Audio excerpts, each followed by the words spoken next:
2, 3, 4, 5, 6, 7. Okay. Good morning. Welcome to the Mobile Apps for Education. Round 2. We had another event yesterday. And today we have 1, 2, 3, 4, 5, 6, 7 presentations. There are a number that have actually canceled. If you're looking at your listing, Learn with Fun using Johnny Grammer's Word Challenge app, that person is not here. Using Flipgrid to assess students' reading, listening, speaking skills, that person did not come, nor did using Class Dojo for K-12 classrooms. Otherwise, we're going to go in the order that they're listed in your program. However, Professor Rana Khan has one that's listed at the beginning and the end. So we're going to ask her to do both of those at the beginning so we can cut down a bit on setup time. So with that, we will start. Now, there are 7 presentations, and she is here. Oh, okay. So we have 8 presentations, which means that 75 minutes divided by 8 minutes per person with just a little setup time, okay? So I'll be sitting in the front row, and when I say this, it means you have 1 more minute. Please stop. I didn't bring a hook with me to drag you off the stage, but anyway, 1 minute and stop. And then while the next person is setting up, which should take less than a minute, hopefully, we can have questions and answers. Okay? So, Rana Khan, can you please start? I have 8 minutes for each session. That's right. Okay. And then we have question and answer sessions at the end? Well, during the setup, while the next person set up, you can have some time. Okay. Okay. Thank you so much, Tom. Welcome, everyone. I am Rana, and I've come from Kuwait. I'm going to show you a very nice vocabulary app that helps students to learn new vocabulary words on their own. It's not just vocabulary words, they can learn a lot of other things. So let me show you. I'm going to mirror my phone, and I will just show you everything straight on the phone.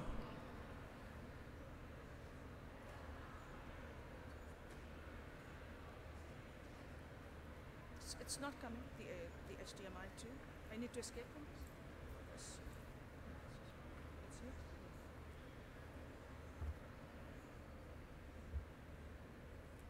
Maybe it was locked phone. That's it. It's here. Okay, so this is the app. Yeah. So this is the app, and let me go back so I can show you how it looks like. Can you see this? So it has lots of features. So I am on the home page where you can see that it has something called Enrolled Minis. So there are lots of activities that the students can do. There are adjectives. You open them up.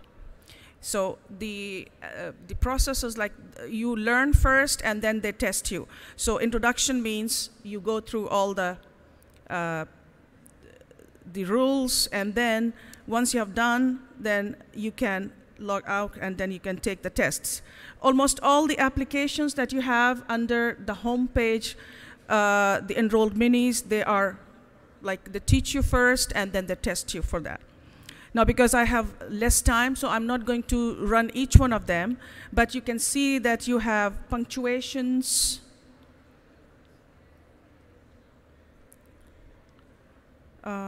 It's taking time to boot up.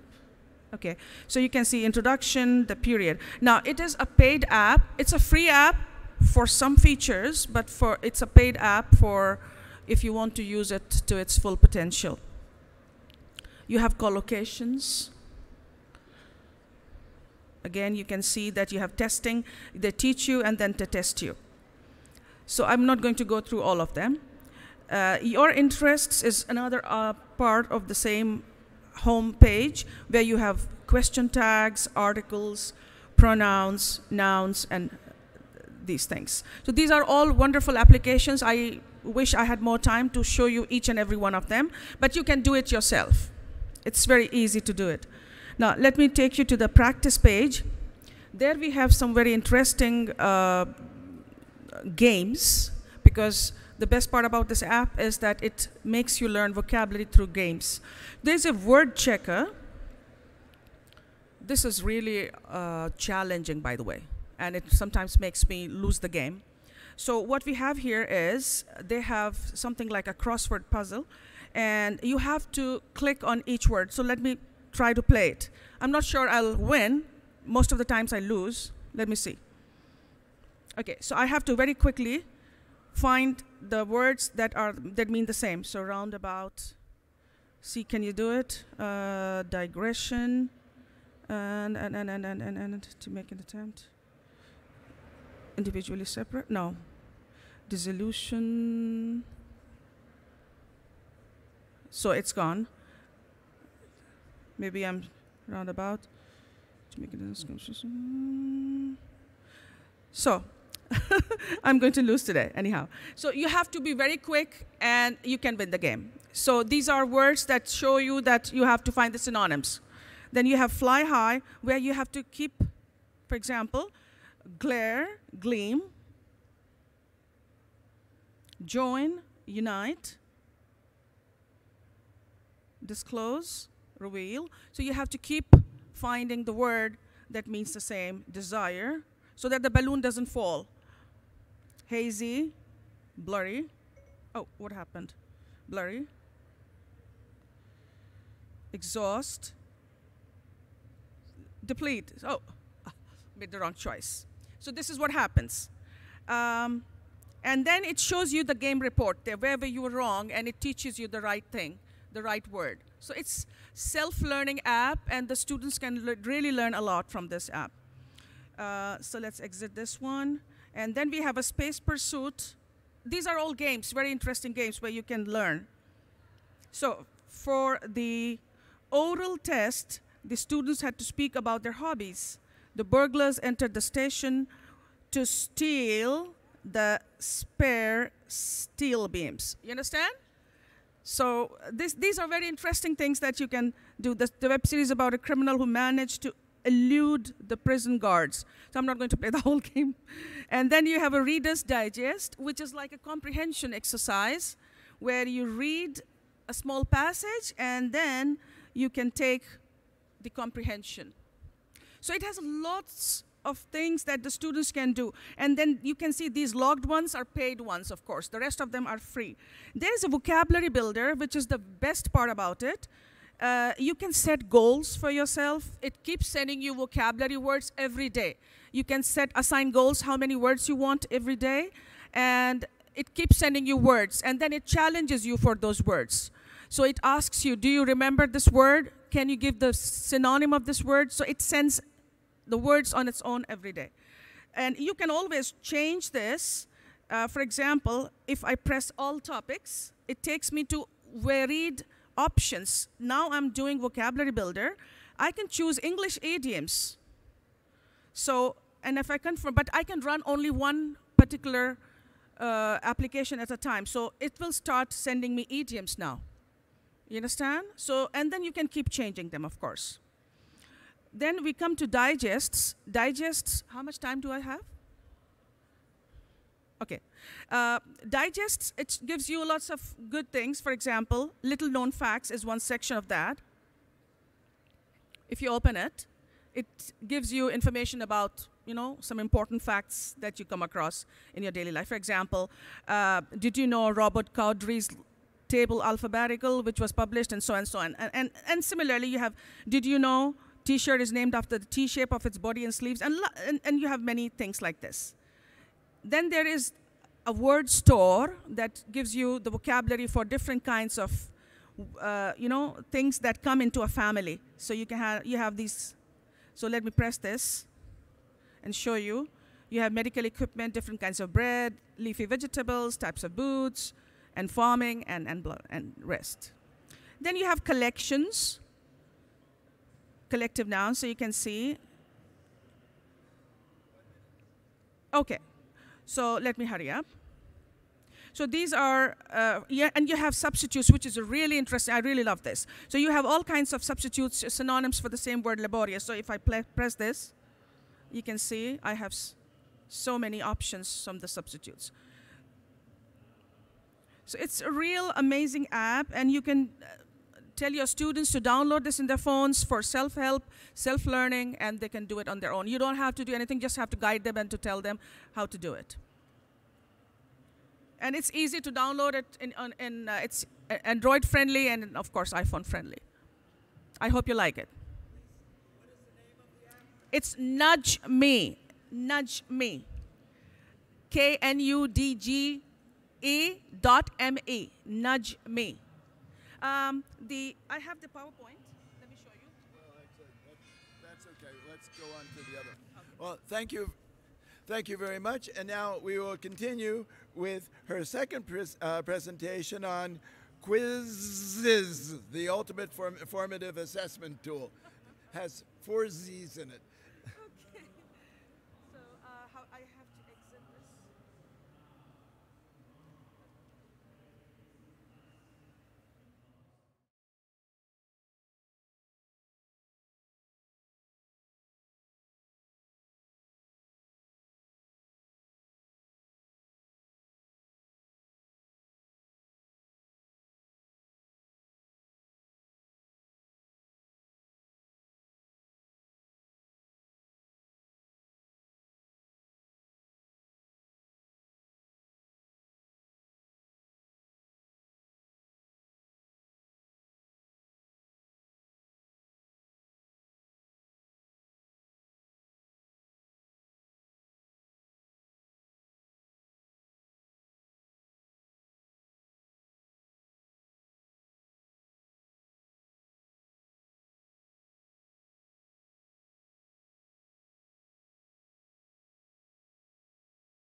So this is a formative assessment tool, and it's really very helpful. It plays just like Kahoot, and anybody can create an account as a teacher. And for students, it doesn't need a sign up.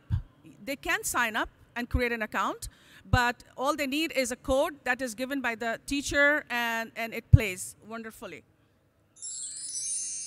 So this is how it looks like for a starter. For the students, this is a student interface on their mobiles. What are the things that I can do on quizzes? I can already search which are pre-existing quizzes there. I can create my own quizzes. I can assign those quizzes as homework assignments. I can also play them live in the class, just like Kahoot.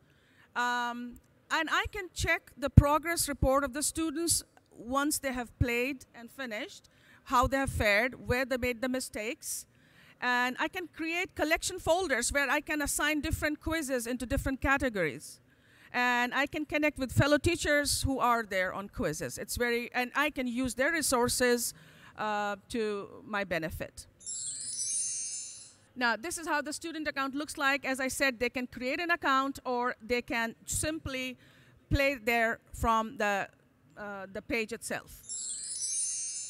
So once I give them a code, they need to press that small, you can see the small thing in the middle, and it asks for a code. And you have to put the code. The students have to put the code that is given by the teacher. And this teacher's account looks like this. This is the home page. So what are you looking for? Are you looking for, these are the different subjects you can find quizzes on, almost every subject, mathematics, science, English. So for example, I'm a language teacher, so I press English, and it opens all, you can see all the different quizzes there. And then you can see, it has a section called collections to the right, and it says created by me, so it has all the quizzes that were created by me. And then it also has, if you go down, you will see that there is a collection of different categories of grammar, vocabulary, reading, and writing. You can, once the student has played the quiz with you, you can see the student progress through questions. It flashes all the questions that the student has played, where they made a mistake, or you can have an overview in the second side. You can see that there is an overview that shows which particular question the student made a mistake in. This is, again, the report created and generated by it. You can go up question-wise. Now, how to create a collection. These are the different categories that I have created for me being a language teacher. You can assign your own categories. How do you create a collection? So you press on create collection and give it a name, the name that you like. For example, I created a grammar collection, and this is how it looks like. It has all the grammar quizzes. Now, if you wanted to create your own quiz, you can press that. You can see the oval circle, create new question, and search for. You can easily upload questions from other existing quizzes that are existing there on the website, and pull out questions, add your own questions, and customize the quiz according to your own. So it can have mixed questions, the ones that you want. Once you are there, you can keep on adding questions. So you can see the plus point that says you add questions. And they are all multiple choice because the questions, they appear to the student as multiple choice. So you have one question and it has 4 answers. So it is always multiple choice. And then you can assign which standard or which grade it is. And of course, you can see the different subjects and then save details for your quiz. Once the quiz is ready, you can join the game, because unfortunately I can't show you here because it's taking some time and I have very limited time. I wish I could show you, but it's really interesting and the students love it. Actually, I prepared a quiz that you could all play with us. So, but I don't have time, so I can't show you. If there is enough time in the end, I would try to make everyone play with that. How much time do I have, Tom? 1 minute and 12 seconds. Oh, any questions? It's very easy. You can do it. It's simple and easy, believe me. Yeah.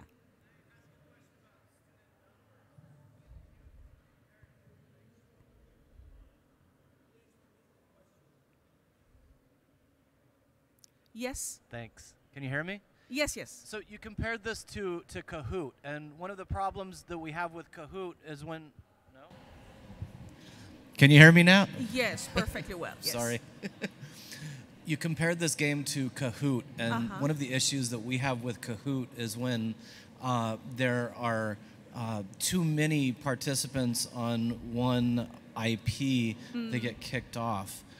Have you played this with large groups? Is it possible? Yes, it is perfectly possible. Yes. Okay. With Kahoot, you can have teams also. You can Yeah. have teams. You have individuals playing classic version. But with this, it's perfectly well to have as many students. Great, thank you. It doesn't have any problem with that.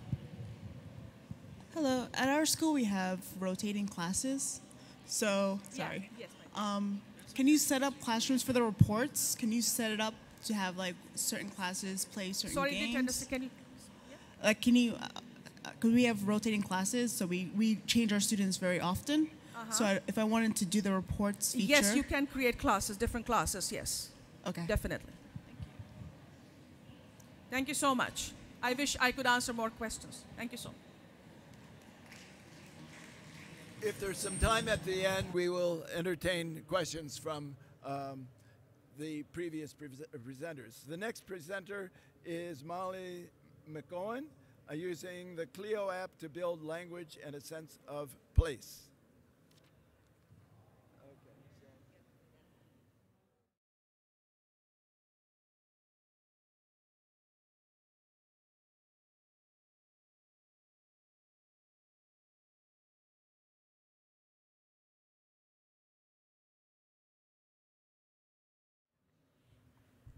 Hi, good morning. My name is Molly McOwen, and I'm going to be talking about the Clio app, which is a history. Can you hear me? Okay. The Clio app, which I'm talking about today, is an application that guides students or anybody to cultural and historical areas in wherever you are in your immediate location.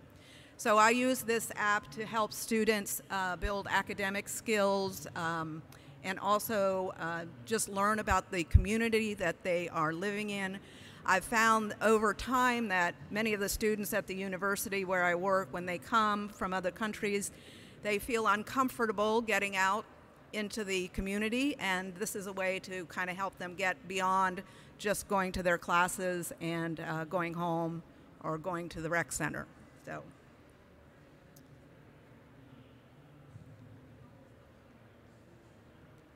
Okay, so as I said, Clio is an application that helps people go to different historical and cultural sites in the area where you are. There is also an online website for instructors that is very helpful in putting together lessons. Okay, when you first download, this is when you go to the App Store or wherever you go, this is what it looks like. It's called Clio, Your Guide to History. There are several Clio apps, so look for the one that says Your Guide to History. And this is what it looks like. When it is open, it immediately finds about the 15 or 20 places that are closest in location to wherever you are at the moment. On my PowerPoint here, I'm just showing you, my university is Marshall University in Huntington, West Virginia. So it's showing me the closest places. And there will be 20 short entries like this with a number in the list view. I can scroll down and look at all of them and choose one. There's also a map view where I can see where they are through the GPS. And of course, you can expand that map view. Now, for each entry, I'll go through the different parts of the entry so you can see how you might be able to use these with your students. The one I chose was a memorial fountain on our campus. This is the one we will do together as a class because to get students used to what I'm asking them to do to get out, we'll do this together. The fountain is in the middle of campus, and even if students are new to the campus, they will have seen this fountain because it's near the student center where they did their orientation and where they go to eat and that sort of thing. So I chose something familiar to them. However, it's very unlikely that they will know the significance of this fountain. So this is why I chose this one to work with them on. Okay, so when I click on that one, for each entry, there are 4 parts. The first part gives us the full name of the site, and then there is a paragraph just giving the general overview of the site and some important details about it.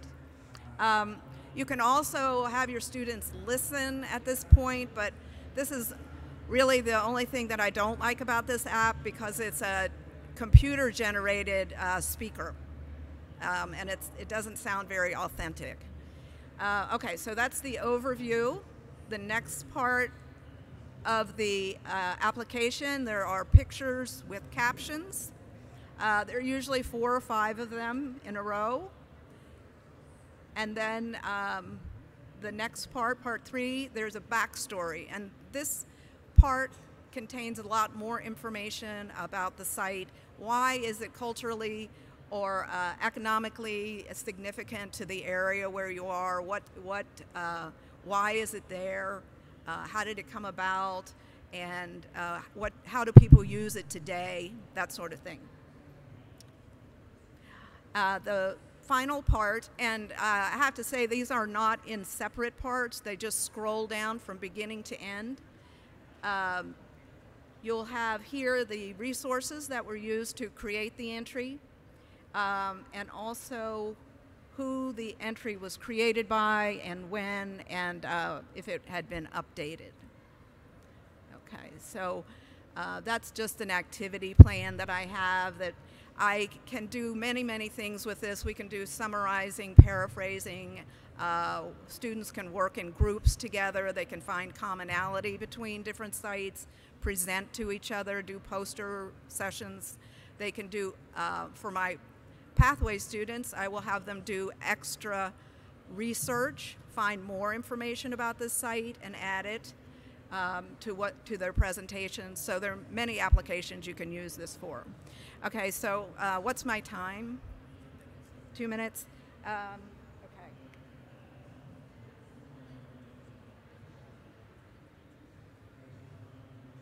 Can you help me with this? Did I do it?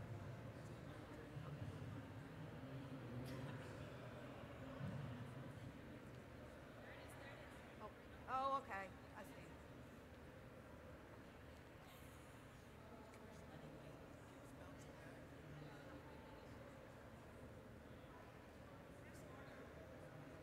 Oh, I'm there. Okay. So, just to show. Yep. Sorry. Okay, just to show you very quickly, this is what I opened up this morning. This is the closest places to us, right where we are right now. If I go and click on the Centennial Olympic Park, which we've all seen across the way, you can see that it begins with the paragraph-long summary. Then there are photos afterwards. Then you have the backstory, the address. There's a map.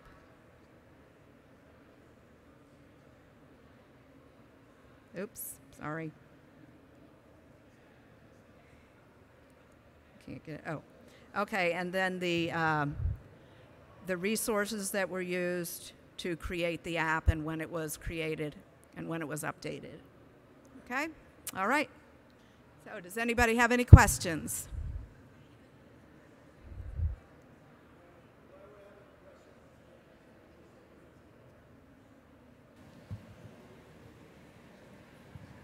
Hello. I was just wondering, do you use this app maybe in preparation to take a field trip, like to get them that experience of there's a fountain, now let's go see it, to kind of take them that step further so it's not just reading but then actually engaging and going to that space? Oh yes, we go to the place. And that's part of their assignment as well, is to go to the places that they choose to go to. Yes. Okay. Thank you very much. That's yours. Yes, it is. Thank you. Molly, you can.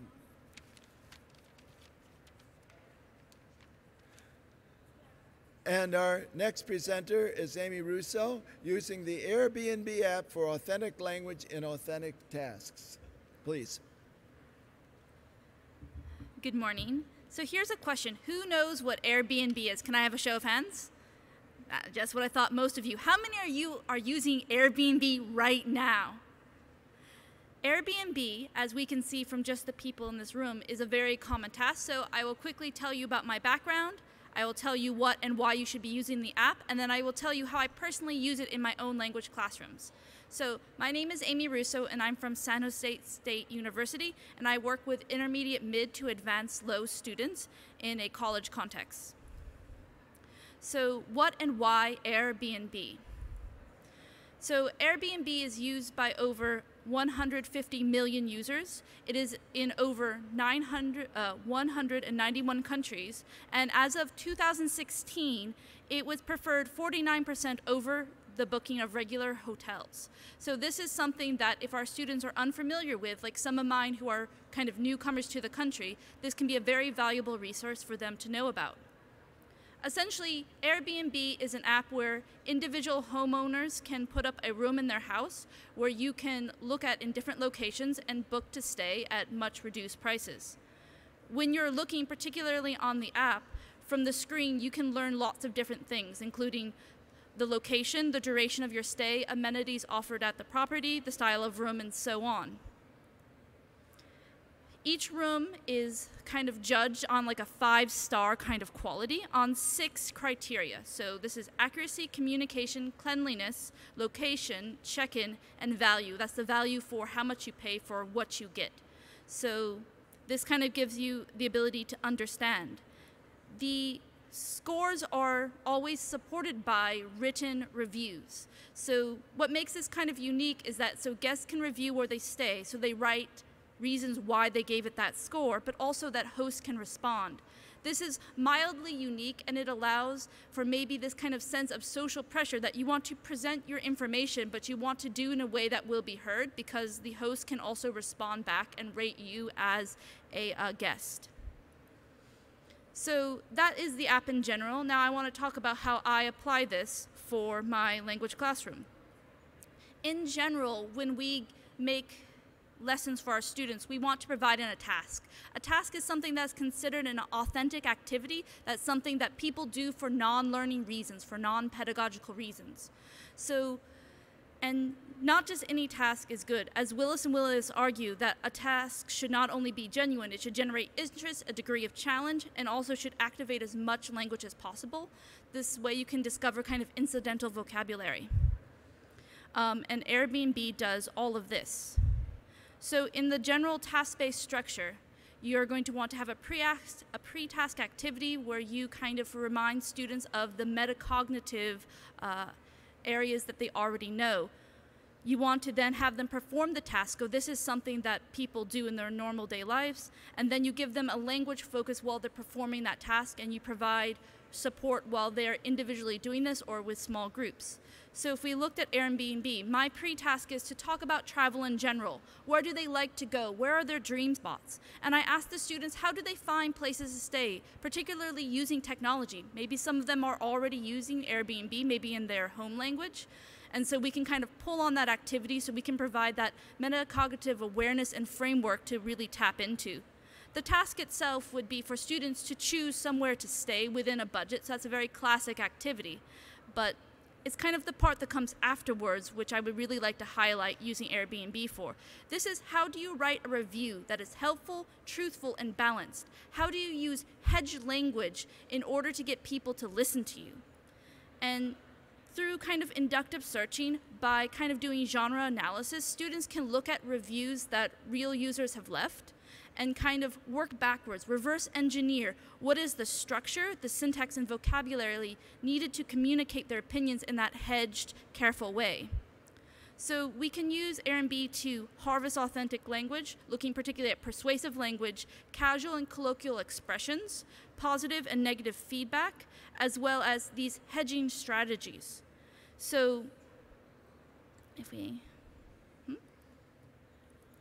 So we want to look at what kind of factors do users talk about the most? What are key important parts for a hotel review?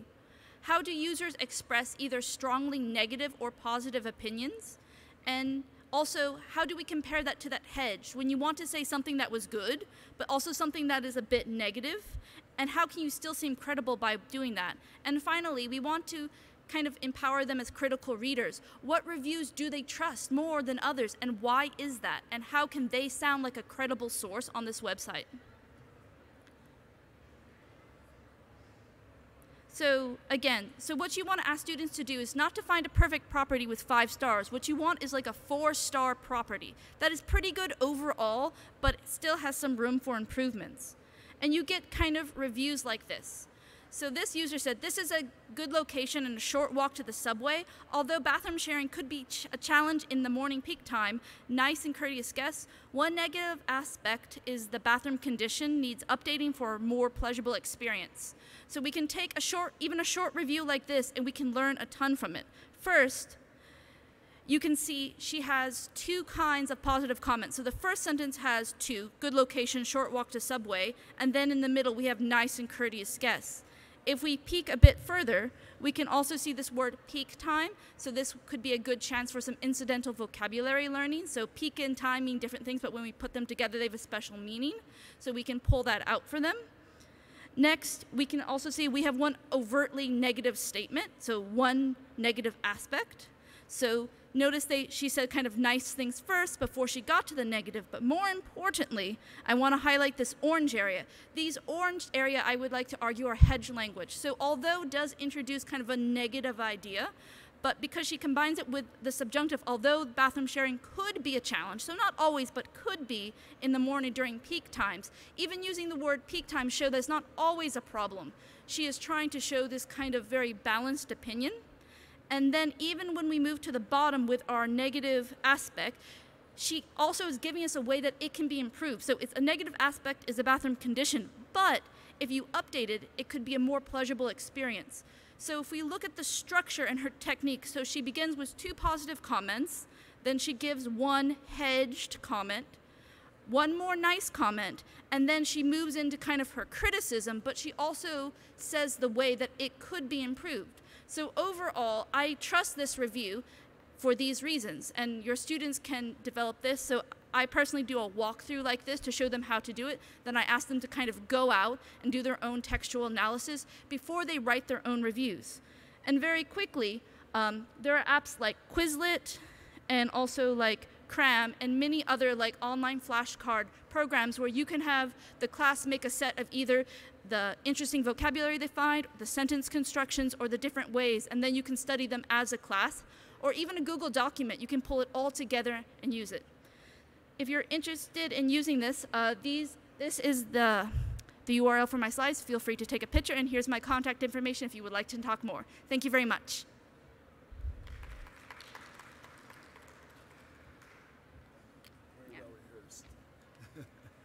Thank you very much, Amy. Now, are the next presenters here, Nadezhda Pimenova and Nancy Farner? Yes? Have you set up?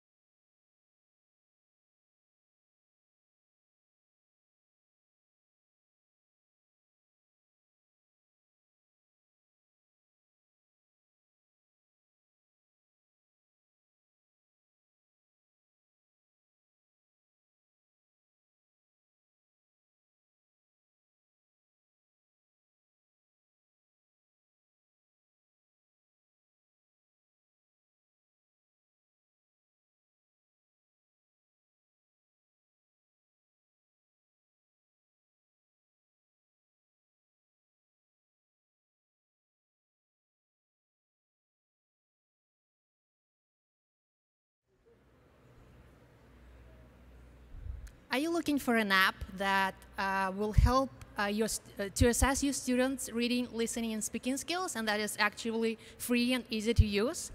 An app that can keep your students motivated and engaged while practicing their fluency skills outside of the classroom? If yes, Flipgrid might be the answer.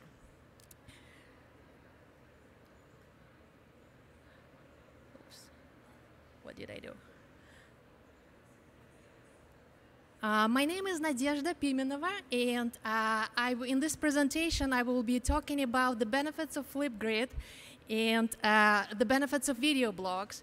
And I will also show you the examples of students' video blogs and explain how you can, what kind of rubrics you can create and what kind of assessment you can give to your students. I will also give a step-by-step instruction on how to create a Flipgrid account, a grid, and a new topic. The last slide of this presentation has a list of resources. Some of them were created by my colleague, Nancy Farner, who unfortunately couldn't attend TESOL this year. Both me and I work at Purdue Language and Cultural Program, PLACE for short, and our target population is international freshman students. And as a program, we needed to have a platform to help our ESOL students to create video blogs.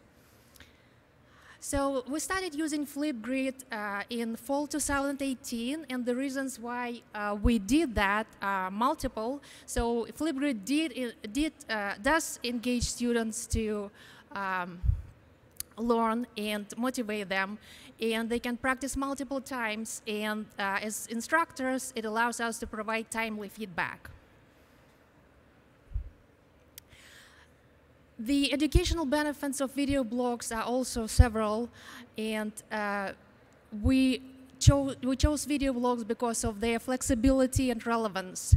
We want our students to be accountable to themselves, to their teacher, and to their peers. And with video blogs, they can interact and practice multiple times, get multiple feedback, and they can also see their own growth. Also, video blogs create room for competency-based performance. These are the guidelines that our students receive when they create video blogs. They need to choose a passage and then practice reading it, and then record themselves reading this passage and then explaining why they chose this passage. And later, they will respond to their body's video blog.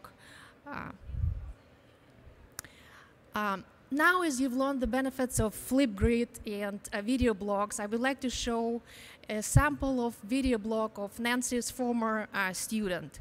I will show you just a clip.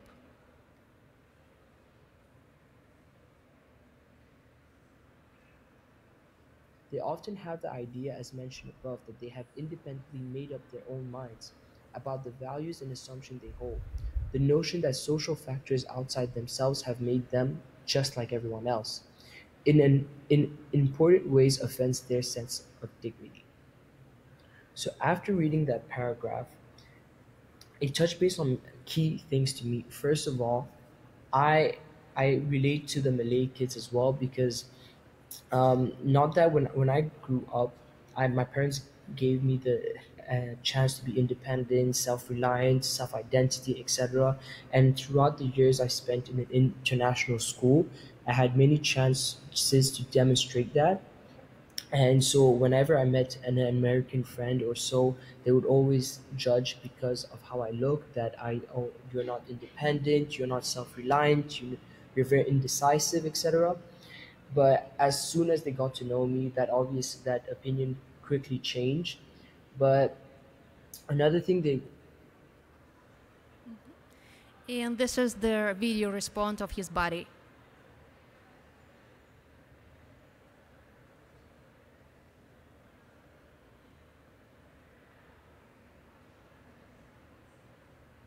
Hi, Lim. I agree with you that most of Americans view other non-Americans, or especially non-Europeans, as less independent and less individualized than themselves, because it's a cultural background, or how they know, or what they know about other countries' teaching method, or as a society.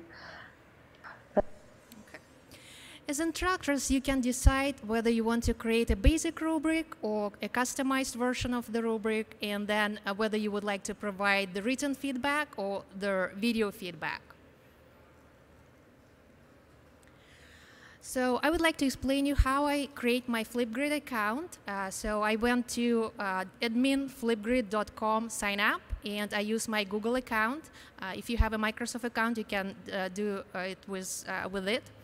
I clicked on add a new grid, and then select a community type. So if you want your students to sign in with their school email, you can choose this option, for example. I named my grid after the section and the title of the course. And I also can personalize my Flipgrid by adding images. After I created my Flipgrid, I can add a new topic and name the topic, and also I can decide how long my video blog could be. So the range is from 15 seconds to 5 minutes. And I have a lot of optional things to do. I do not moderate the videos, but if you don't want your students to see the posted blog before you approve it, you can choose this option. And the display date of the topic. I allow students to decorate their selfies with stickers, add emojis, and reply to their buddies' video blogs. The last slide has, as I've said, the list of resources. The first one was created by Nancy Farner, and this is instructor's video blog example that she shows to her students before they create their first video blog. The second resource was created by our other colleague, Sarah Fairman, and that is a more in-depth tutorial on Flipgrid. So if you want to learn more about Flipgrid, you can also read the article by Green and Green. And the last one is the guidelines of video blogs that I've showed you earlier.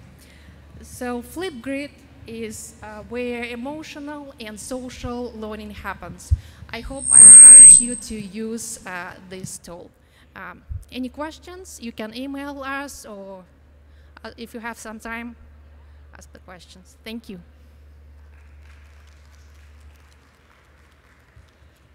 Thank you very much. Actually, we will have a little bit of time at the end for questions and answers, so please don't run away. Okay.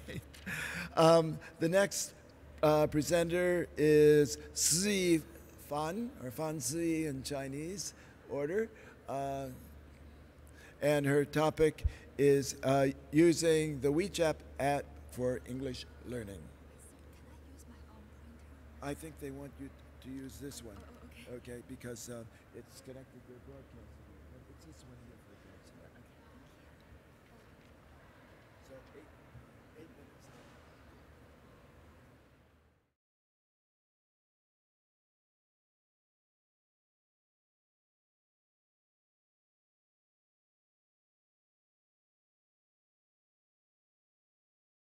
minutes. Ladies and gentlemen, good morning. My name is Si Fan, and I'm a TESOL master student from Boston University. And today, my topic is using the WeChat app for English learning.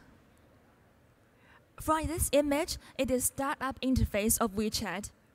And you can see that though WeChat was initially developed as an instant message app like WhatsApp, but it was just gradually developed with thousands of educational add-ons, and they were mostly visited. And you can see that it has 1.04 billion users now worldwide. Oh yeah. And today, what I want to focus on are the 3 add-ons, which are mini programs,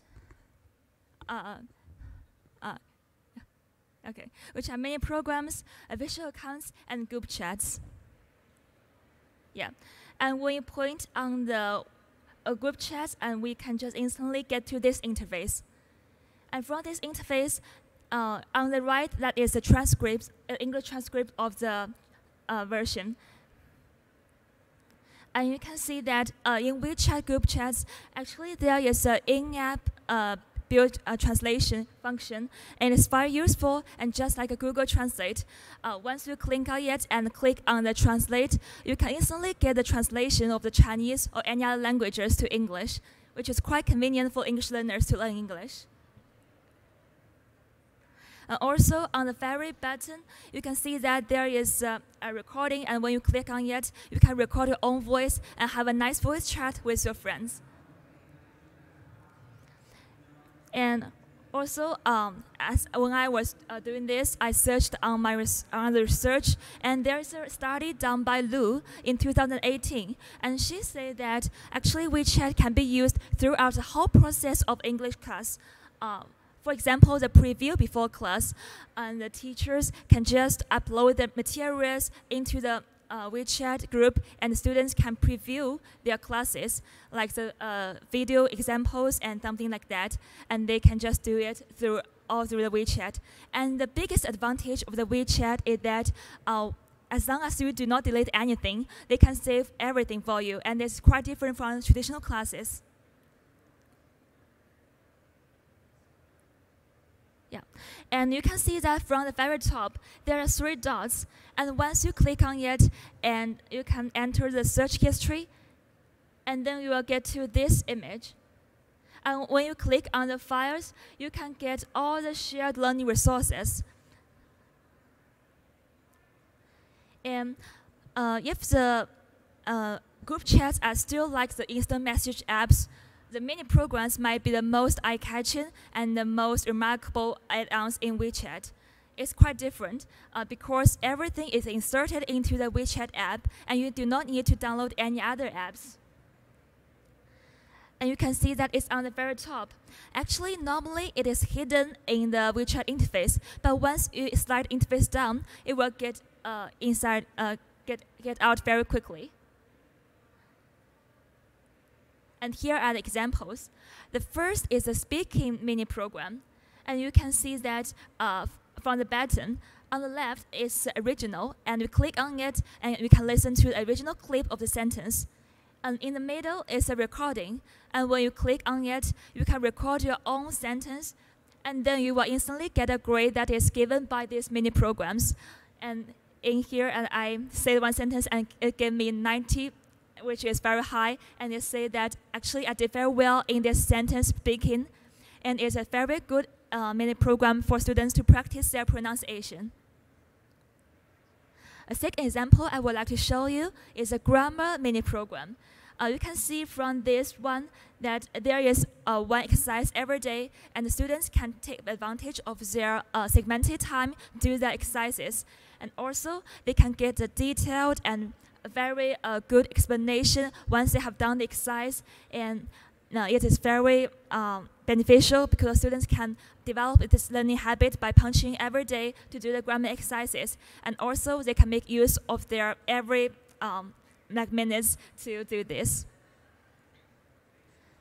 And here is the official account. Actually, in WeChat, there are thousands of official accounts, and in the official account, the students can read the articles, like there are preparation tips on the standardized tests, like TOEFL, GRE, and IELTS, and also there are various topics in English. Yeah, for example, in this official account, it's about reading, and you can see that on the very top, students can see a Chinese summary of this chapter. And students can also choose to listen to or read this passage because it also has an audio part in it. And they can choose a speed like slow or normal or very fast. And also, after reading it, they can do the reading comprehension exercises, which is quite exciting because they can not only read but also do exercise to check if they have mastered the passage. And also, the WeChat actually it integrates with the official accounts and the group chats. And you can see that here is a punch record group. Students, they read the passage every day, and every night they get into the punch record group, and teacher will give them the summary, which is the lecture note of the favorite chapter that they read in the morning. And the teacher will just answer their questions, and they can also chat with their peers about what they have read today, which is quite amazing. And actually, last semester, I also did a survey on the attitudes of the users who have used the WeChat. And admittedly, most of them, they admitted that WeChat is very good because there are plenty of resources here and they can just take advantage of them. But however, every coin has two sides. And it is admitted that though they can take advantage of their segmented time in using WeChat because all information are inserted into it, but just because it's segmented, it is not like the traditional classrooms and all the books. It is not so systematic, and the information may be segmented, but it still depends on the individual. You can see that for the person who with the motivation and who is very persistent, they can also use WeChat to assist their daily English learning. And also, with the help of the English teacher, we can just use WeChat in our class and to help students to preview in their classes. And also, in the WeChat, for the very shy students who do not willing to say English in classes, they can use WeChat to just point out the voicing icon, which is on the very button, and they can just record their own words and let the teachers check after classes. Yeah, and so it's a very good app for students to practice. Oh, yeah. Yeah. And thank you, and that is all for my presentation, and thank you for listening.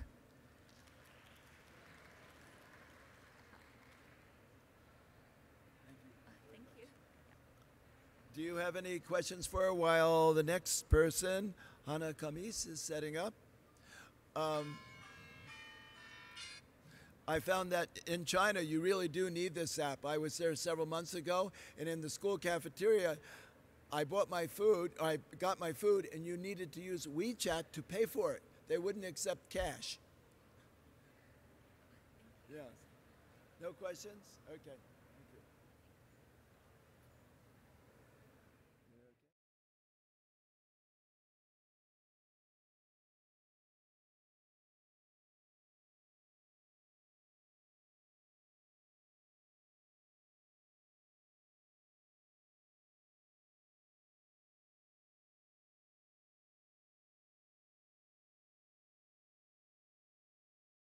Hello, everyone.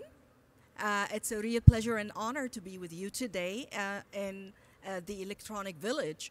And I would like to share with you a couple of apps, okay, very practical, very user-friendly, called English Conversation and English Pronunciation. They are both interrelated from the same, I would say programmer or developer, if you like.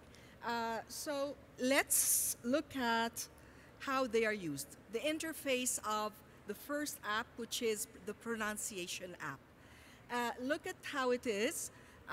It's divided into vowel sounds, consonants, and so on, categorized by, the traditional, if you're teaching phonology, you will be teaching that, but off a book, and with cassette players, that was some time long ago. The benefit of this app is it's become so accessible that we don't really have to study anything by heart. It's like the place of articulation and the manner of articulation, all that is embedded for those interested in the terminology if they're studying for higher levels. But for our purposes, we simply click and repeat, listen to the sounds. This is a demo. Okay. This is a demo of one of those, okay, and let me just play that and see what or how this is sort of exercise. Okay, let me get the mic here. How about that? Okay. So let me play this demo, okay? This is a demo on an app called Can you raise English the volume? Pronunciation, produced by Awabi. Let me start it all over again. This is a demo on an app called English Pronunciation, produced by Awabi. As you can see here is how it's subdivided into short, long vowels, diphthongs, voiced versus voiceless consonants, and other consonants. It gives us training on each and every one of those on the word level. Words with similar sounds, okay, words with the first sound like I, U, A, O, and so on and so forth. It gives a list of common words sharing the same vowel sound for sort of like practicing by listening and repeating. And there could be playback. Just for starters, here we need to be connected when it's to do with certain features. Let's start.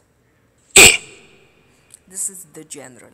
Here is an explanation how you can produce the sound by placing the tongue in a particular place in the oral cavity and so on and so forth. Not only this, there is a video demonstration of how the sound is produced.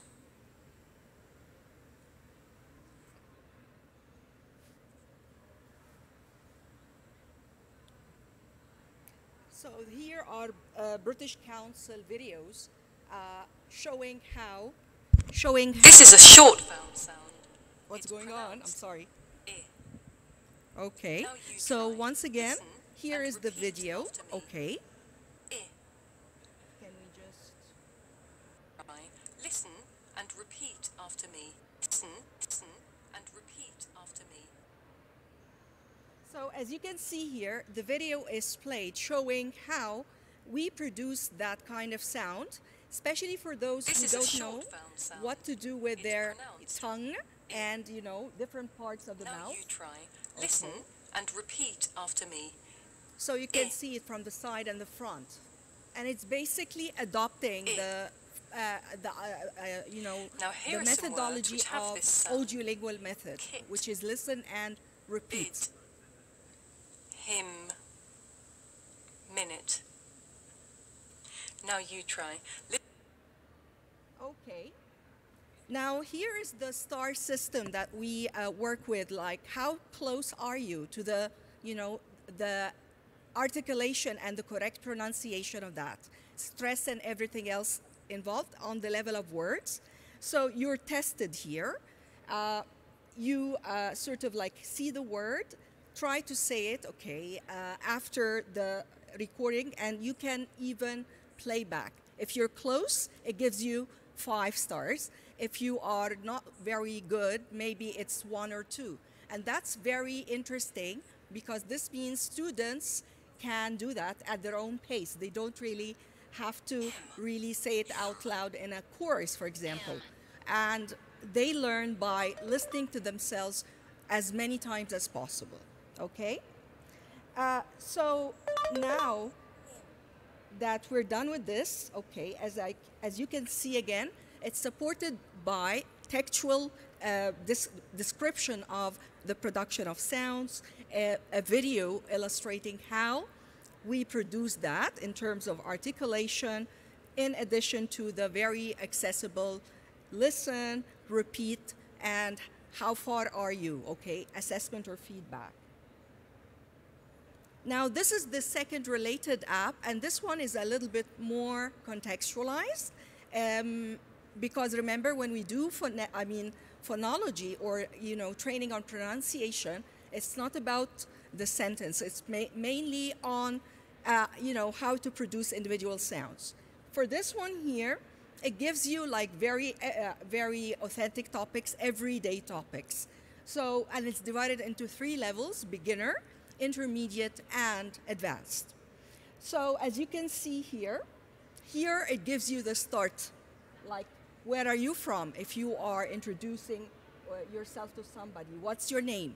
Very basic, you know, question-answer kind of dialogues. These, as much as they are basic, but they can sort of like train learners to work on that level and maybe have a more fledged, you know, full-fledged dialogues and more sophisticated dialogues later on. So maybe we can, how much time do we have? 1 minute. So here we go. This is a demo on a related app. Something you need to know here with that particular, you know, app, which is for pronunciation, for conversation. Now this one makes use of Google Voice, okay? And this is about, you know, Google sort of like gives you this starting menu, and you click the microphone, simply say it, and it gives you feedback again with the 5-star system. Why Google here? Because I believe Google here has more powerful features than, you know, the app itself. So it's not app-based, it is Google-based. And basically, that takes us to the last. Okay, for the beginning. And I wonder if you have any questions or comments. Maybe later we can do that. Thank you very much. Thank you very much.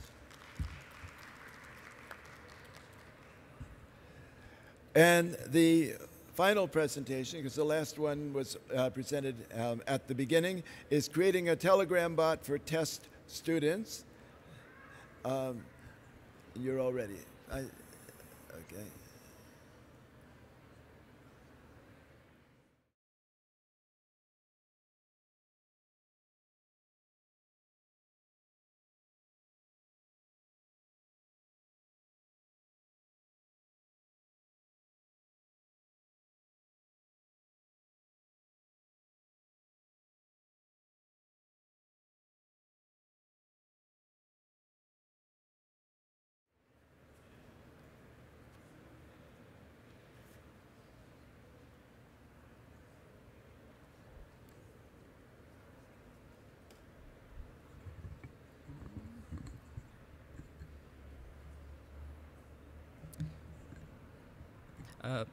Good morning, everybody. My name is Serhiy Petrenko. I'm an associate professor at Taras Shevchenko National University in Kyiv, Ukraine. Today, I would like to present about the application, Telegram application. You may think that we already have some messaging applications like WhatsApp, Viber. Why do we need some more? But actually, all my students have this application, and it has more features than just such applications as WhatsApp and Viber. First of all, you should download this application.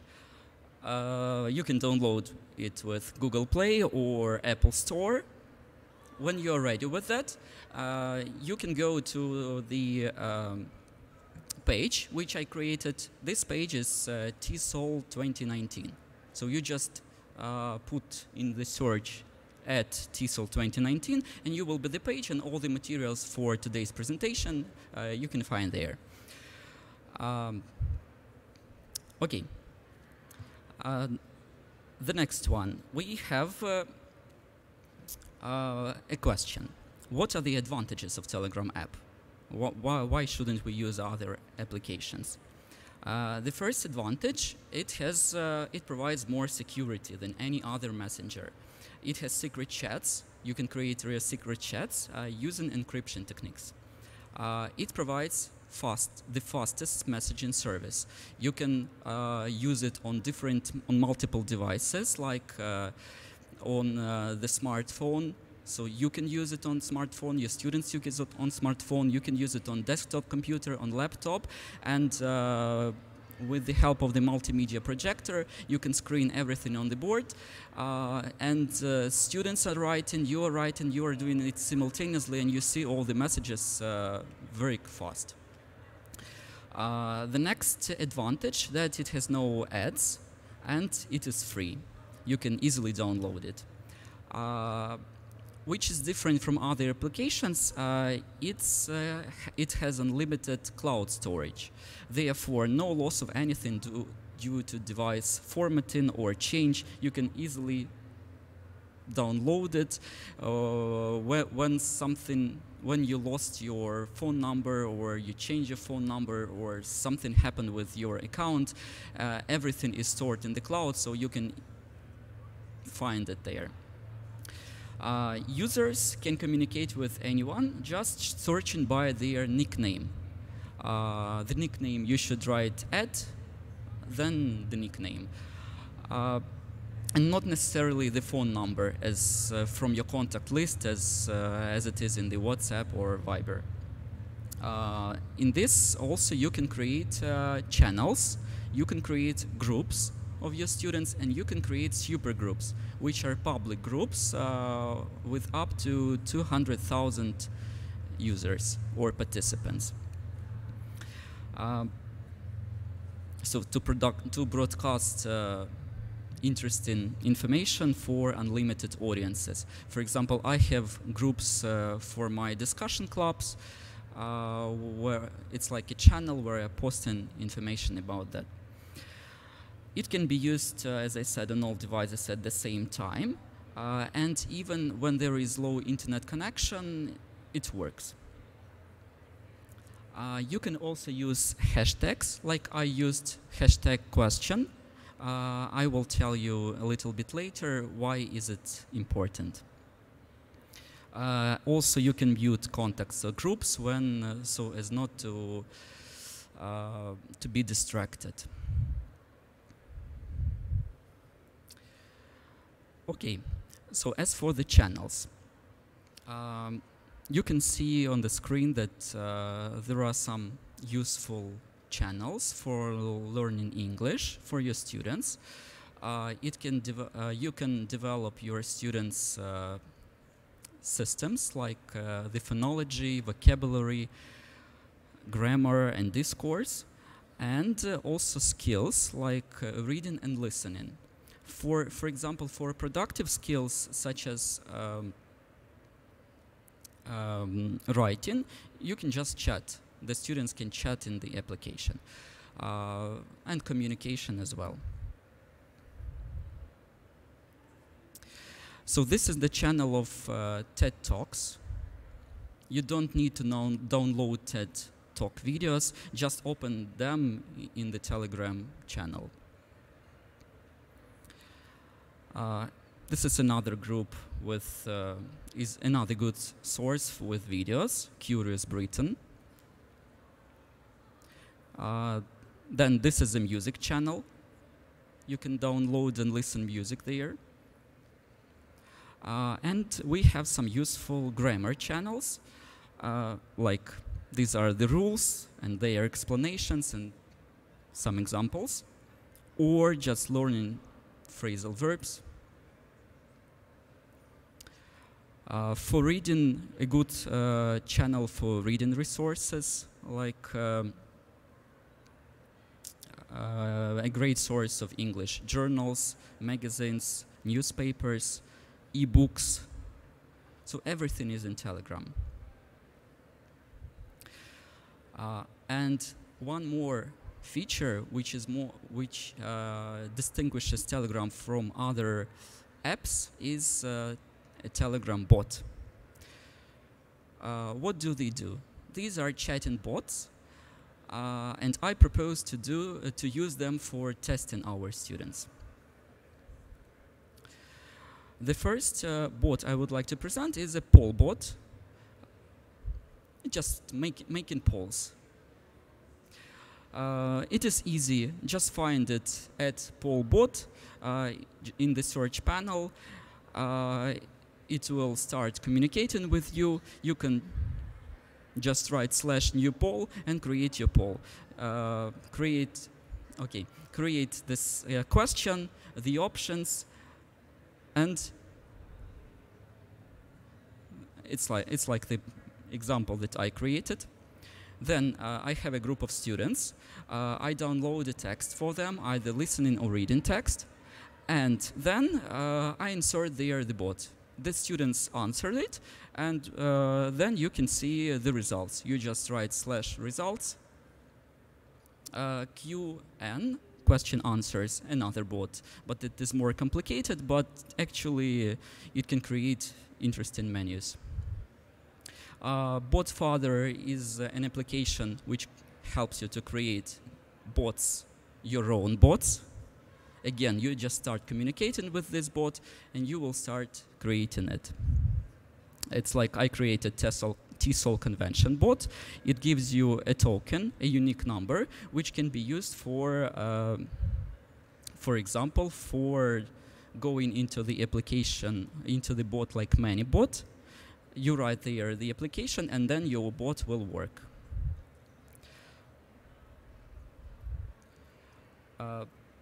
Yeah, and this is the English test one bot, the bot that I created. So you can just write it in your search panel, and see what will happen.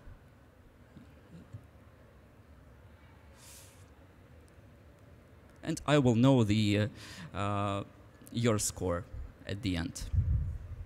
It's like you see one of the students get 10 points out of 10, another student 7 points. If you have any questions, you can write to me using email or find me in Telegram, like at Serge7Petrenko. Thank you for your attention.